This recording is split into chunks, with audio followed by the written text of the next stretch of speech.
ಇವತ್ತು ಯಾರು ಕಿತ್ಕೊಳ್ಳೋಕ್ಕೆ ನೀವು ಹೋಗ್ತಾ ಇಲ್ಲ. ನಿಮಗೆ ಬರಬೇಕಾದ ಹಕ್ಕನ್ನು ಮಾತ್ರ ನೀವು ಕೇಳ್ತಿದ್ದೆ ಹೊರತು ಬೇರೆಯವ್ರದ್ದು ಯಾವುದು ಕೇಳ್ತಾ ಇಲ್ಲ.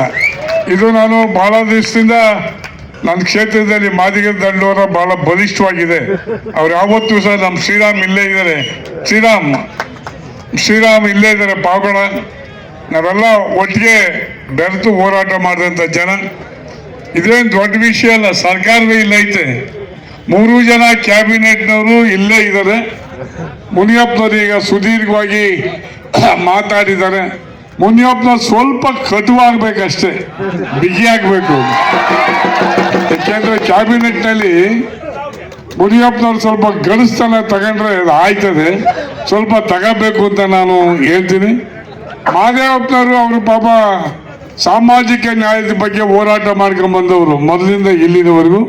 ಹಾಗಾಗಿ ಮಹದೇವಪ್ಪನವ್ರಿಗೆ ಖಂಡಿತ ಜಾರಕಿಹೊಳಿ ನಿಮಗೆ ನ್ಯಾಯನ ಕೊಡಿಸ್ತಾರೆ ಅಂತ ಈ ಸಂದರ್ಭದಲ್ಲಿ ಹೇಳಕ್ಕೆ ಬಯಸ್ತೀವಿ. ಯಾವತ್ತೂ ಸಹ ಹೋರಾಟದಿಂದ ಬಂದಂಥವ್ರು ನಾವು ನಿಮ್ಮೊಟ್ಟಿಗೆ ಯಾವಾಗಲೂ ಇರ್ತೀವಿ. ಯಾವುದಿಗೂ ಸಹ ಹೋರಾಟ ಮುಖ್ಯ. ಸುಮ್ಮನೆ ಭಾಷಣ ಮಾಡೋದು ಮನೆಗೆ ಹೊಂಟೋದ್ರೆ ಆಗೋದಿಲ್ಲ, ಹೋರಾಟ ಮಾಡೇ ಪಡಿಬೇಕು. ನೆನ್ನೆ ನಮ್ಮ ಯಾರೋ ಸಚಿವರು ಹೇಳ್ತಿದ್ರು ಸಭೆಯಲ್ಲಿ ಒತ್ತು ತಗೋಬೇಕು ಅಂತ. ಆ ಕತೆ ಬಂದೀವಿ ನಾವು ಈಗ. ಮಾದೇವಪ್ಪನವ್ರೆ ಕತೆ ಎಲ್ಲಿ ನಾಲಿಗೆ ತಪ್ತದೆ ಅಂತ ಅರ್ಥ ಮಾಡ್ಕೋಬೇಕು.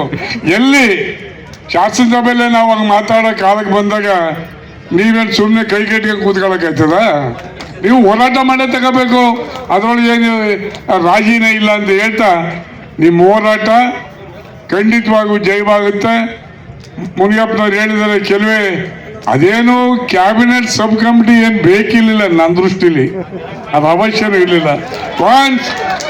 ಒಂದು ಸುಪ್ರೀಂ ಕೋರ್ಟ್ ಆಗಿ ಒಂದು ವರ್ಡಿಕ್ಟ್ ಮಾಡಿ ಅಂತ ಮಾಡಿ ಬಿಸಾಕ್ಬೇಕು. ಈ ರಾಜಕಾರಣದ ಒತ್ತಡಗಳು ಇವೆಲ್ಲ ನಡೀತವೆ. ಹಂಗಾಗಿ ತಲೆ ಕೆಡಿಸೋದು ಬೇಡ. ಒಂದು ಖಂಡಿತವಾಗಿ ಆಗ್ತದೆ. ಇವತ್ತಿನ ಹಳ್ಳಿಗೆ ಅದೇ ಗೊತ್ತಲ್ಲ, ಊರಿಗೆ ಬಂದಳು ನೀರಿಗೆ ಬಂದೇ ಬರ್ತಾಳೆ ಅಂತ. ಹಂಗೆ ತಲೆ ಕೆಡ್ಸೋಗಿಲ್ಲ, ಮಾಡ್ತಾರೆ. ಆಯ್ತು, ಏನೋ ರಾಜಕಾರಣದಲ್ಲಿ ಸಣ್ಣ ಪುಟ್ಟ ಇರ್ತವೆ, ಅವ್ರು ಸರಿ ಮಾಡ್ಕೊಂಡು 3 ತಿಂಗಳಲ್ಲಿ ಕೊಡ್ತೀವಿ ಅಂತ ಹೇಳಿದರೆ. ಮಹದೇವಪ್ಪನ ಮನಸ್ಸು ಮಾಡಿದರೆ ಸಂಜೆ 5 ಗಂಟೆಗೆ ಆರ್ಡರ್ ಮಾಡಿ ಕೊಡ್ಬೋದು, ಏನು ದೊಡ್ಡದೇನಲ್ಲ. ಹಾಗಾಗಿ ಅದು ಮಹದೇವಪ್ಪನವರು ಜಾರಕಿಹೊಳಿ ಮೇಲೆ ಹೆಗಲ ಮೇಲೆ ಜವಾಬ್ದಾರಿ ಇದೆ ಅಂತ ಈ ಸಂದರ್ಭದಲ್ಲಿ ಹೇಳ್ತಾ ನಿಮ್ಮೆಲ್ಲರಿಗೂ ಹೊಂದಿಸಿ ನಾನು ನಮಸ್ಕಾರ ಮಾಡ್ತೀನಿ.